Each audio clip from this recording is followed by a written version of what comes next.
Hello ladies and gentleman, मैं प्रथमेश वेलिंग किताबशाला में आपका तहे दिल से स्वागत करता हूँ। किताबशाला एक ऐसी सीरीज है जिसे हमने आप जैसे टैलेंटेड और एम्बिशियस लोगों के लिए खास बनाई है। अगर आपको किताबें पढ़ना मुश्किल लगता है या आप किताबों की साइज देखकर डर जाते हो या फिर बोर हो जाते हो तो बिल्कुल भी निश्चिंत रहिए, आप एकदम सही जगह पर आए हो। किताबशाला सीरीज आपकी इन्हीं समस्याओं का बखूबी समाधान है। आज के एपिसोड में हम बात करेंगे किताब एटॉमिक हैबिट के बारे में और जानेंगे 7 core life lessons under 7 minutes. यानी कि आपको यह एपिसोड सुनने के बाद इस किताब का पूरा सारांश मिल जाएगा। चलिए फिर प्रारंभ करते हैं आज का एपिसोड। रुकिए, पर उसके पहले आप हमारे चैनल को सब्सक्राइब कीजिए और बेल आइकन प्रेस करना ना भूलें ताकि हमारे वीडियोस के अपडेट आप तक लगातार पहुंचते रहे। एक्साइटेड? तो चलिए शुरू करते हैं। आज के एपिसोड में हम एक ऐसी किताब की गहराई में उतरेंगे जो आपकी आदतों को नया आकार देने के लिए नक्शा प्रदान करती है, जिससे आप लंबे समय के लिए किसी आदत को अपना पाते हैं और अपने विकास की ओर बढ़ते हैं। लेखक जेम्स क्लियर के द्वारा लिखी गई किताब जिसका नाम है एटॉमिक हैबिट एक अद्भुत किताब है जो प्रैक्टिकल ज्ञान को वैज्ञानिक ज्ञान से जोड़कर आपके जीवन में बदलाव का बीज बोती है। लेखक का मानना है कि बड़े बड़े पहाड़ चढ़ने के लिए कोई एलिवेटर नहीं होता, बल्कि छोटी छोटी सीढ़ियों से ही हम आगे बढ़ सकते हैं। आसान भाषा में अगर कहा जाए तो बड़ी सफलता पाने के लिए छोटी छोटी अच्छी आदतों का इम्प्लीमेंट करना बहुत जरूरी है। आदत कैसे बनानी है, कैसे उसे लंबे समय तक निभाना है या कैसे अच्छी आदतों से जीवन को संवारना है, इन सभी बातों को ये किताब हाईलाइट करती है। तो चलिए जानते हैं एटॉमिक हैबिट्स की 7 ट्रांसफॉर्मेशनल लेसन्स।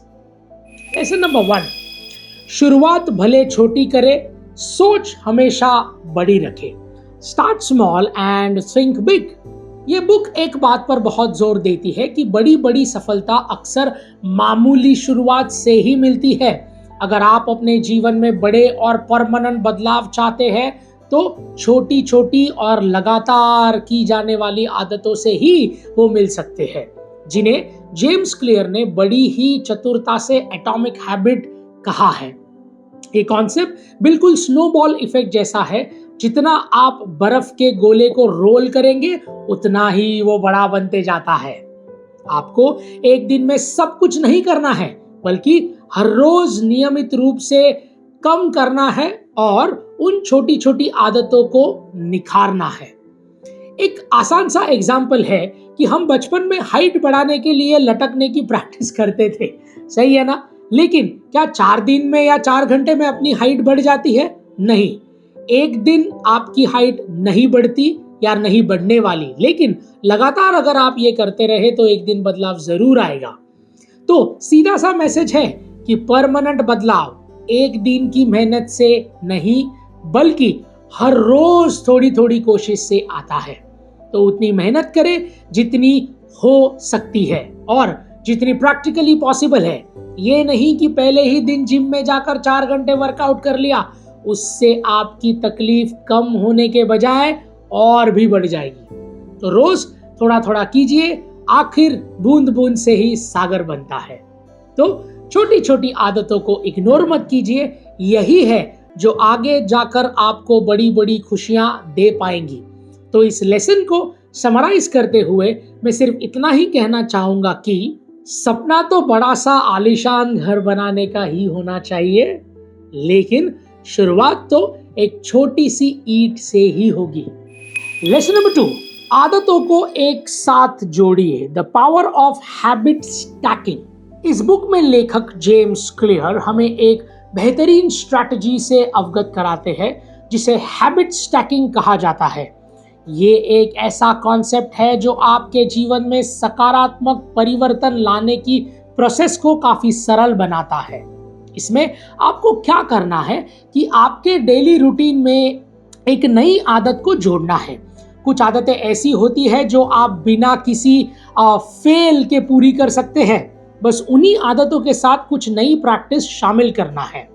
सीधा सा मतलब है कि जिस भी आदत को आप अपनाना चाहते हैं उसे एक पुरानी आदतों के साथ जोड़ दें। फिर आप दोनों को एक साथ नियमित रूप से कर पाएंगे। इससे आपको नई आदत के लिए अतिरिक्त समय नहीं निकालना पड़ेगा। इस प्रोसेस, इस बदलाव की कठिन प्रक्रिया स्टेप बाय स्टेप प्रगति यानी कि प्रोग्रेशन में बदल जाती है। चलिए इसे एक साधारण से उदाहरण से समझते हैं। मान लीजिए आपको किताब पढ़ने की आदत डालनी है और आपको रोज सुबह कॉफी बनाने की आदत है। तो अब आप क्या करोगे? इन दोनों को जोड़ दोगे जिससे किताब पढ़ना आसान हो जाएगा। तो जैसे ही आप अपनी कॉफी बनाना शुरू करें, वैसे ही कोई किताब को 15 मिनट्स के लिए पढ़ लीजिए और कॉफी का सिप लेते लेते उस किताब को पूरी कर दीजिए। तो आपका हैबिट स्टैक कुछ ऐसा दिखेगा। नंबर 1, सुबह उठकर कॉफी बनाना। नंबर 2, 15 मिनट्स तक कोई किताब पढ़ना। तो जब आपने इन दोनों को जोड़ दिया तब आपको नई आदत मिल जाएगी, यानी कि कॉफी को बनाते बनाते किताब पढ़ना और सिप करते करते किताब पढ़ना। तो हाँ, ये अच्छा तरीका है अपनी दिनचर्या में सुधार लाने का। तो चलिए आप भी सोचिए कि आप ऐसी कौन सी पुरानी आदत के साथ कौन सी नई आदत जोड़ सकते हो। लेसन नंबर 3, आदतों को स्पष्ट बनाइए। Make the habits obvious. ये बुक इस बात पर जोर देती है कि अपने रोज के माहौल में आप जो भी बदलाव लाना चाहते हैं उस बदलाव के लिए कुछ आदतों को स्पष्ट कर ले। मतलब सिर्फ इन आदतों को दिख जाने से आप उसे अपने लिए प्रेरित नहीं हो जाते। लेखक का मानना है कि आपके वातावरण और आपकी आदतों पर गहरा प्रभाव पड़ता है। चलिए इसे भी एक आसान से उदाहरण से समझने की कोशिश करती है। मान लीजिए कि आपको एक बार बार पानी पीने की आदत डालनी है, तो आप एक पानी की बोतल या जग अपने टेबल पर ही रख दीजिए, जिससे जब जब बोतल को देखेंगे तब तब आपको याद आएगा कि आपको पानी पीना है।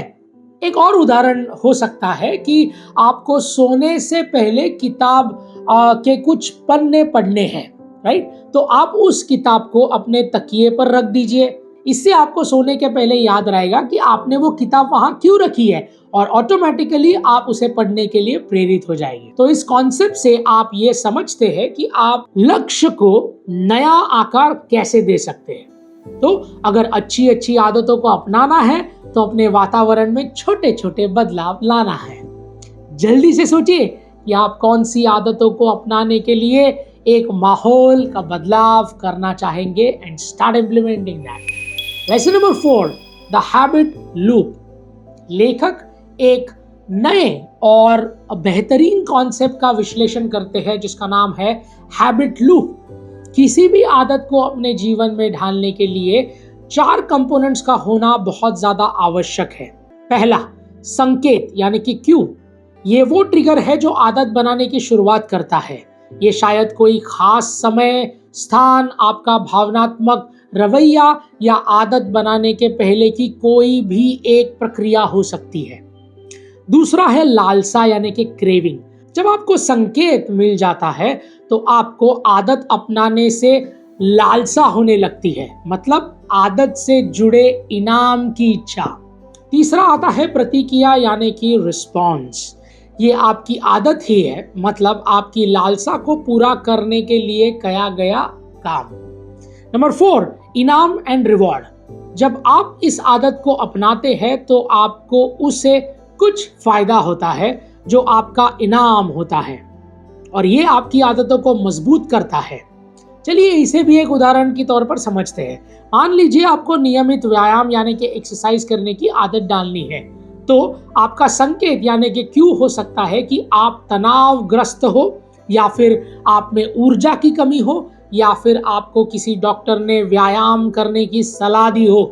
अब आपकी आदत हो सकती है कि आप रोज योगा करते हैं या फिर जॉगिंग करते हैं या फिर कोई ऐसी प्रकार की एक्सरसाइज करते हैं जो आपको एक गति दे सके, और अंत में आप इनाम होगा कि ऊर्जा यानी कि एनर्जी से भरा हुआ महसूस करना और आपके दिन को फ्रूटफुल बनाए रखना।